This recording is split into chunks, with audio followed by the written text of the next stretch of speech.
Hi மக்களே, good morning. இன்றைக்கி காலையில் எப்போதும் போல் இருந்துச்சு, நம்ம வேலையை தொடங்கியாச்சுங்க. கிளைமேட் பார்த்திங்கன்னா இந்த மாதிரி தான் இருக்குது.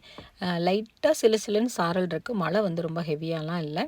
இந்த மாதிரி தான் நம்ம ஏரியா வந்து இருக்குது. இன்றைக்கி நம்ம வீட்டில் என்ன ஸ்பெஷல் அப்படின்னு பார்த்திங்கன்னா, தோசை சுட்டு வெங்காய சட்னி தாங்க வைக்க போகிறேன்.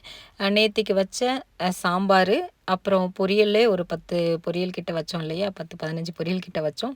அதை எல்லாமே ஒன்றா சாம்பாரில் போட்டு, நம்ம பொங்க குழம்பு சொல்லுவோம் இல்லையா, பொங்க குழம்பெல்லாம் ஒரு வாரம் வச்சு சூடு பண்ணி சாப்பிடும் பாருங்கள், அதே மாதிரி அந்த பொரியல் எல்லாத்தையும் ஒன்றா சாம்பாரில் போட்டு கொதிக்க வச்சுட்டேன்.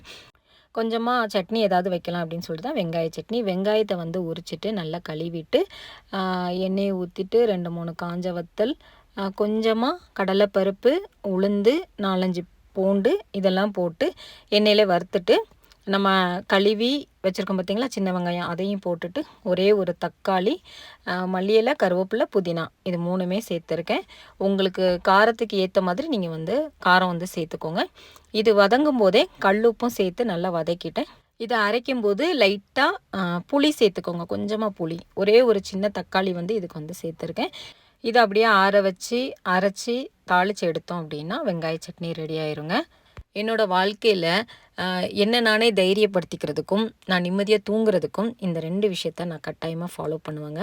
ஒன்று, நான் எப்போல்லாம் இடிஞ்சு உட்கார்றனோ, என்னை யாராவது கேலி கிண்டல் பண்ணாங்களோ, அதாவது கடன் பிரச்சனை, என்னை வந்து கோவப்படுத்துகிற மாதிரி பேசுகிறது, என்னோடய கோவத்தை நான் கண்ட்ரோல் பண்ணிக்கிறது, இந்த மாதிரி விஷயங்களுக்கு இந்த மந்திரத்தை நான் கட்டாயமாக சொல்லுவேங்க.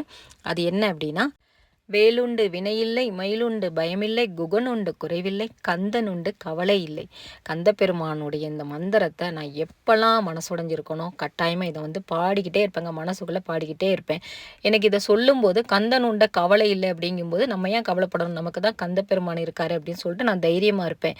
இது வந்து எனக்கு நானே சொல்லி எனக்கு நிறைய பலன்கள் வந்து கிடச்சிருக்கு. அதனால் இந்த மந்திரத்தை நான் ரெகுலராக சொல்லுவேன். 2வது, நிம்மதியாக தூங்கணும். நிம்மதியாக தூங்குறது அவ்வளோ ஈஸியான ஒரு விஷயமே கிடையாது. ஏன்னா நம்ம மனசுக்குள்ளே 1008 பிரச்சனை ஓடும். அதெல்லாம் நினச்சேன்னா நிம்மதியாக தூங்க முடியாது. இதுக்காக நான் வந்து கொஞ்சம் கடினமான வேலைகளை வந்து செய்வேங்க. அப்போ தான் நிம்மதியாக தூங்க முடியும். அந்த அலுப்புலையாவது நம்ம தூங்கலாம், நம்ம கவலையை மறந்து தூங்கலாம் அப்படிங்கிறதுக்காக அந்த விறகு வெட்டுறது, தோட்டத்தில் வேலை செய்கிறது, பின்ன டெய்லி 2 கிலோமீட்டர் நடக்கிறது. 2 கிலோமீட்டர் நடக்கிறதுலாம் ரொம்ப ஈஸி அப்படின்னு ஒரு சிலர் வந்து நினைக்கலாம். நம்ம ஏரியா ரோடு பார்த்திங்கன்னா ஏத்தம் இறக்கம் அந்த மாதிரி இருக்கும். எவ்வளோக்கு எவ்வளோ கடினமாக வேலை செய்கிறனோ அவ்வளோக்களோ கொஞ்சம் நிம்மதியாக தூங்குவேன் அப்படிங்கிறதுனால. ஸோ மக்களே, இன்றைக்கி பிறந்தநாள் மற்றும் திருமண நாள் காணக்கூடிய எல்லாருக்குமே கண்ணா கடவுளுடைய அருளும் எங்கள் எல்லாருடைய விஷஸும் கண்டிப்பாக இருக்கும். உங்கள் எல்லாருக்குமே have a nice day. Thank you.